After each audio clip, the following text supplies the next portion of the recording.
বিশ্ব সংবাদে আপনাকে স্বাগত। শুরুতেই জানাবো হাতে পাওয়া সর্বশেষ আন্তর্জাতিক সংবাদের শিরোনাম, পরে বিস্তারিত জানিয়ে দেব। এই মুহূর্তে হাতে পাওয়া সর্বশেষ গুরুত্বপূর্ণ আন্তর্জাতিক সংবাদ। ইরান ইসরায়েল ফিলিস্তিনি ত্রিমুখী যুদ্ধ চলছে। শুরুতেই থাকছে রাফায় ট্র্যাপে ফেলে 15 ইসরায়েলি সেনাকে হত্যা করেছে কাসাম ব্রিগেড। এবারে জানাবো পদত্যাগের হুমকি দিলেন ইসরায়েলি মন্ত্রী। ইসরায়েলের প্রধানমন্ত্রী বেঞ্জামিন নেতানিয়াহু গাজা উপত্যকার জন্য যুদ্ধ পরবর্তী কোনো পরিকল্পনা গ্রহণ না করলে মন্ত্রিসভা থেকে পদত্যাগের হুমকি দিয়েছেন দেশটির যুদ্ধকালীন মন্ত্রিসভার সদস্য বেনি গান্তজ। জানাবো ভারতের উত্তর পূর্বাঞ্চলীয় রাজ্য মিজোরাম, মণিপুর এবং নাগাল্যান্ডের বিভিন্ন এলাকায় মিয়ানমার আর ভারতের সীমান্তে কাঁটাতারের বেড়া দেওয়াকে কেন্দ্র করে সরকারের সিদ্ধান্তের বিরুদ্ধে জনজাতির মানুষেরা বিক্ষোভ সমাবেশ করছেন। এদিকে হাত পা ধরেও রেহাই পাচ্ছে না কিরগিজস্তানে বাংলাদেশিরা। কিরগিজস্তানে মিশরের কয়েকজন শিক্ষার্থীদের সঙ্গে স্থানীয়দের সংঘর্ষের জেরে বিদেশি শিক্ষার্থীদের উপর হামলা শুরু হয়েছে। এতে দেশটির রাজধানী বিশকেকে পড়তে যাওয়া বাংলাদেশি শিক্ষার্থীদের উপরও হামলা করা হয়েছে। এ কারণে সেখানে নিরাপত্তাহীনতায় দিন কাটছে বাংলাদেশের অন্তত 800 মেডিকেল শিক্ষার্থীর। জানিয়ে দেব যুদ্ধের মধ্যেই সৌদি ইসরায়েল সম্পর্কের স্বাভাবিকরণে তোড়জোড় শুরু করেছে যুক্তরাষ্ট্র।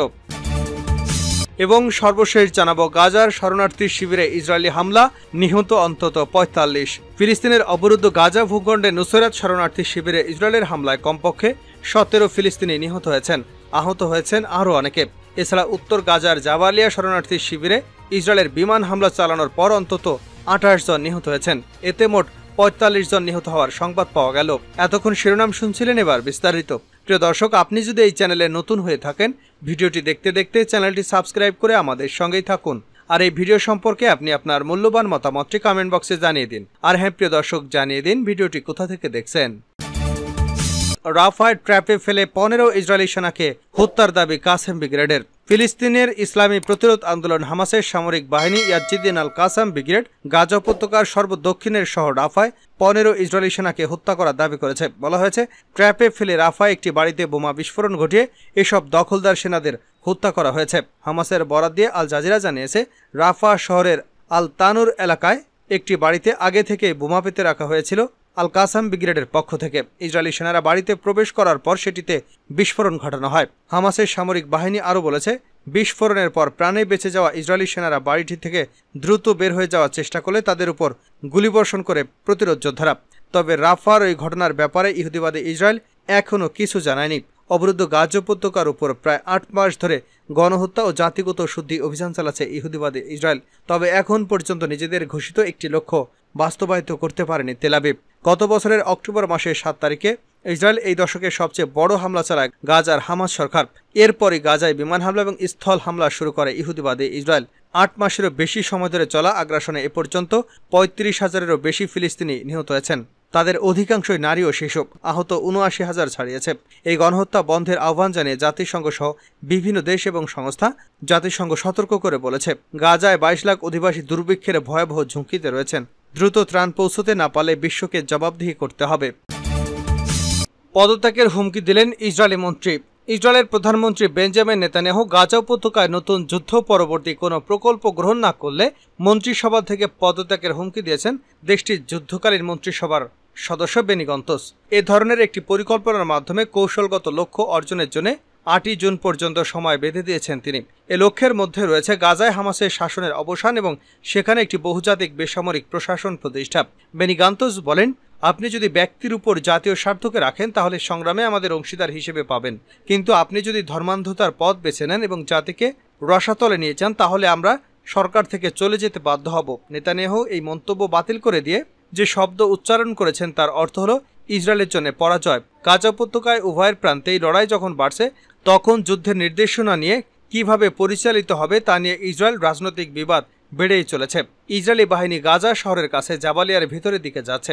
সেখানেই গাজার ঐতিহাসিক শরণার্থী শিবিরগুলোর একটি। ইসরায়েলের আমেরিকান সেনাবাহিনী আগেই বলেছে যে এলাকাটি থেকে হামাস যোদ্ধাদের সরিয়ে দিয়েছে তারা। এর আগে ইসরায়েলের প্রতিরক্ষামন্ত্রী ইয়োব গ্যালেন্ট নেতানিয়াহুর কাছে অনুরোধ করেছে তিনি যেন প্রকাশ্যে এই ঘোষণা দিয়ে দেন যে গাজার সামরিক বেসামরিক শাসনের নিয়ন্ত্রণ নেওয়ার যে কোনো পরিকল্পনা ইসরায়েলের নেই। গ্যান্টোস বলেছেন তিনি কয়েক মাস ধরে এটি বলে যাচ্ছেন কিন্তু কোনো প্রত্যুত্তর পাচ্ছেন না। তিনি এবং গান্তোস বলেছেন গাজায় সামরিক নিয়ন্ত্রণ অব্যাহত রাখাটা ইসরায়েলের জন্য গুরুত্বপূর্ণ ঝুঁকি তৈরি করবে। নেতানিয়াহুর জোট সরকারের ডানপন্থী সদস্যরা অবশ্য বিশ্বাস করেন হামাসকে পরাজিত করতে গাজার উপর নিয়ন্ত্রণ অব্যাহত রাখা দরকার। শনিবার টেলিভিশনে দেওয়া এক ভাষণে গান্তজ প্রধানমন্ত্রী বেঞ্জামিন নেতানিয়াহুর উদ্দেশ্যে বলেন, ইসরায়েলের মানুষকে আপনি দেখেছেন, আপনাকে অবশ্যই ইহুদিবাদ বা অবিশ্বাস, ঐক্য, বিভক্তি, দায়িত্ব এবং অরাজকতা, বিজয় কিংবা বিপর্যয়ের মধ্যে একটিকে বেছে নিতে হবে। তার 6টি কৌশলগত লক্ষ্যের মধ্যে আরও আছে এখনও হামাসের হাতে থাকা সব ইসরায়েলি ও বিদেশি জিম্মিকে ফিরিয়ে আনা এবং 1 সেপ্টেম্বরের মধ্যে বাস্তুচ্যুত ফিলিস্তিনি বেসামরিক নাগরিকদের উত্তর গাজায় ফিরিয়ে আনা। তিনি একই সাথে বলেন যে ইসরায়েলের সৌদি আরবের সঙ্গে সম্পর্ক স্বাভাবিক করার চেষ্টা অব্যাহত রাখা উচিত। তার মতে এটি করতে হবে ইরান এবং তার সহযোগীদের বিরুদ্ধে মুক্ত বিশ্ব এবং পশ্চিমাদের নিয়ে একটি জোট গড়ার সমন্বিত প্রচেষ্টার অংশ হিসেবে।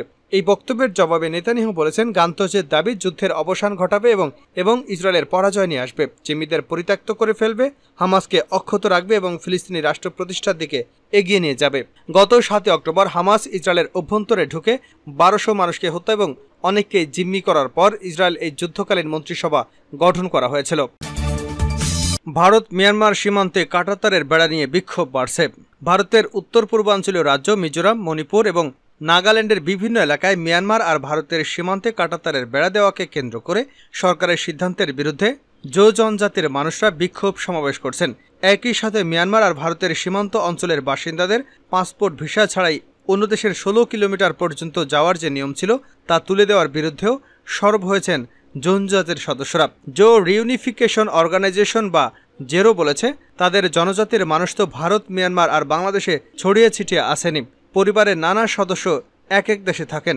জেরো দাবি করে থাকে কুকি-চিন, মিজো এবং জেমি জনজাতি মানুষের একটা প্রশাসনিক ব্যবস্থার অধীনে নিয়ে আসতে হবে। সীমান্তে কাঁটাতারের বেড়া দিয়ে দিলে অথবা পাসপোর্ট ভিসা ছাড়া অন্য দেশে যাওয়ার জন্য যে ফ্রি মুভমেন্ট রেজিম বা FMR ছিল তা তুলে দেওয়া হলে পরিবার থেকে বিচ্ছিন্ন হয়ে পড়বেন তারা, এমনটাই বলছেন জোরো নেতারা। তাই কেন্দ্রীয় সরকারের সিদ্ধান্তের বিরুদ্ধে মিজোরামের অনেক এলাকায়, মণিপুরের তেঙ্গনুল জেলায় এবং নাগাল্যান্ডের জনজাতি গোষ্ঠীগুলো পরপর বিক্ষোভ সমাবেশ করছে। জমায়েত হয়েছে মিজোরাম আর মিয়ানমারের সীমান্তের দ্বারেও। সেখানে মিয়ানমার সীমান্তের উপরে বহু জো জনজাতির মানুষ জড়ো হয়েছিলেন সবার বক্তব্য শুনতে। সভা শেষে দুদেশের জো জনজাতির মানুষের হাত মেলাতেও দেখা যায় বন্ধ সীমান্ত দ্বারের ভেতর থেকেই। হাত পা ধরেও রেহাই পাচ্ছেন না কিরগিজস্তানে বাংলাদেশিরা। কিরগিজস্তানে মিশরের কয়েকজন শিক্ষার্থীর সঙ্গে স্থানীয়দের সংঘর্ষের জেরে বিদেশি শিক্ষার্থীদের উপর হামলা শুরু হয়েছে। এতে দেশটির রাজধানী বিশকেকে পড়তে যাওয়া বাংলাদেশি শিক্ষার্থীরাও হামলার শিকার হয়েছেন। এ কারণে সেখানে নিরাপত্তাহীনতায় দিন কাটছে বাংলাদেশের অন্তত 800 মেডিকেল শিক্ষার্থীর। মধ্য এশিয়ার দেশ কিরগিজস্তানে বাংলাদেশের কোনো দূতাবাস নেই, তবে এর প্রতিবেশী দেশ উজবেকিস্তানে থাকা বাংলাদেশের দূতাবাস কিরগিজস্তানের দায়িত্ব পালন করে থাকে। ঘটনার পর দেশটিতে থাকা বাংলাদেশিদের সঙ্গে দূতাবাসটির সার্বক্ষণিক যোগাযোগ রাখছে। এছাড়া পররাষ্ট্র মন্ত্রণালয়ের সঙ্গেও যোগাযোগ রয়েছে তাদের। স্থানীয় সংবাদ মাধ্যমও বাংলাদেশি শিক্ষার্থীদের সঙ্গে কথা বলে জানা গেছে, গত সোমবার সন্ধ্যায় স্থানীয়দের সঙ্গে মেডিকেল বিশ্ববিদ্যালয়ে অধ্যয়নরত মিশরীয় শিক্ষার্থীদের সংঘর্ষ হয়। তবে ঠিক কী কারণে এই সংঘর্ষের সূত্রপাত তা এখনও জানা যায়নি। এরপরেই দেশটিতে থাকা বাংলাদেশ, ভারত, পাকিস্তান ও মিশরের শিক্ষার্থীদের ছাত্রাবাসগুলোতে হামলা চালাচ্ছে স্থানীয়রা। শহরের বাড়ি বাড়ি গিয়ে বিদেশিদের মারধর এবং ভাঙচুরে হামলা করা হয়েছে। এমনকি মেডিকেল কলেজের হোস্টেলগুলোতেও ঢুকে পড়েছে। ছাত্রীদের হেনস্থা এবং নির্যাতন করা হচ্ছে। শহর জুড়ে পুলিশ মোতায়েন থাকলেও পরিস্থিতি নিয়ন্ত্রণে ব্যর্থ হয়েছে তারা। ভারতীয় সংবাদ মাধ্যম ইন্ডিয়া টুডের খবরে বলা হয়েছে, হামলায় 3 পাকিস্তানি শিক্ষার্থী নিহত হয়েছেন। তবে এ ঘটনার সত্যতা নিশ্চিত হওয়া যায়নি। সংঘর্ষের পর বাংলাদেশ, ভারত ও পাকিস্তান সেদেশে তাদের নাগরিকদের জন্য সতর্কতা জারি করেছে।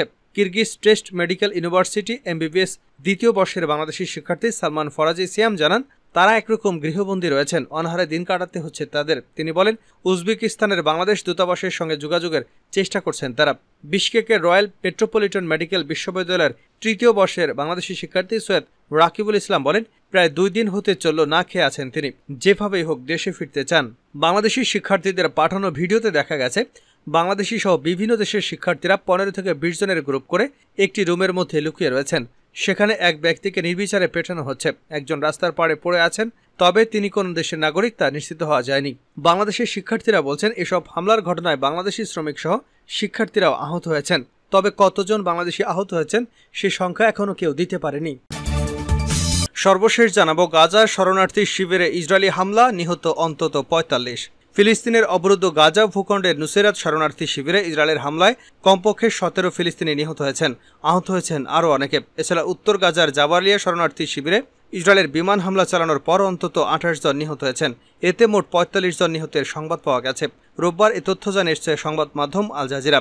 সংবাদ মাধ্যমটি বলছে, নুসেরাতের একটি বাড়িতে ইসরায়েলি হামলায় অন্তত 17 জন নিহত এবং আরও বহু মানুষ আহত হয়েছেন। ধ্বংসস্তূপের নিচে নিখোঁজ রয়েছে বহু মানুষ।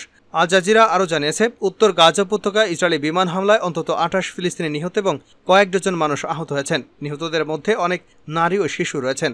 এদিকে শনিবার গাজায় ইসরায়েলি হামলায় অন্তত 64 জন ফিলিস্তিনি নিহত হয়েছেন। আল জাজিরা বলছে, ইসরায়েলি বাহিনী গাজা উপত্যকা জুড়ে আক্রমণ আরও জোরদার করেছে এবং শনিবার কমপক্ষে 64 ফিলিস্তিনিকে হত্যা করেছে। এর মধ্যে গাজায় কামাল আদওয়ান হাসপাতালের কাছে একটি আবাসিক ভবনে হামলায় 28 জন নিহত এবং আরও বহু মানুষ আহত হয়েছেন। এছাড়া উত্তর গাজার জাবালিয়া শরণার্থী শিবিরে একটি আশ্রয় কেন্দ্রে গেটে জড়ো হওয়া ফিলিস্তিনিদের উপর হামলার ঘটনায় 12 জন নিহত এবং 25 জন আহত হয়েছেন। জাবালিয়া শরণার্থী শিবিরের পশ্চিমে ফালুজা হতে পানির জন্য লাইনে দাঁড়ানো একদল লোকের উপর ইসরায়েলি আর্টিলারি থেকে সেখানে 10 জন আহত হয়েছেন।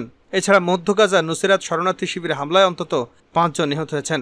দক্ষিণ গাজার খান ইউনুস শহরের একটি বাড়িতে হামলায় 4 জন নিহত হয়েছেন। খান ইউনুসের পূর্বে অবস্থিত আবাসান আল কবিরা শহরের আল ফারিন এলাকায় হামলায় অন্তত 3 জন নিহত হয়েছেন। মূলত ইসরায়েলি আক্রমণ গাজাকে ধ্বংসস্তূপে পরিণত করেছে। জাতিসংঘের মতে, ইসরায়েলের বর্বর আক্রমণের কারণে গাজার প্রায় 85% ফিলিস্তিনি বাস্তুচ্যুত হয়েছেন। তারা খাদ্য, বিশুদ্ধ পানি এবং ঔষধের তীব্র সংকটে রয়েছেন। এছাড়া অবরুদ্ধ এই ভূখণ্ডের 60% অবকাঠামোই ক্ষতিগ্রস্ত বা পুরোপুরি ধ্বংস হয়ে গেছে। ইসরায়েল ইতিমধ্যেই আন্তর্জাতিক বিচার আদালতে গণহত্যার অভিযোগে অভিযুক্ত হয়েছে।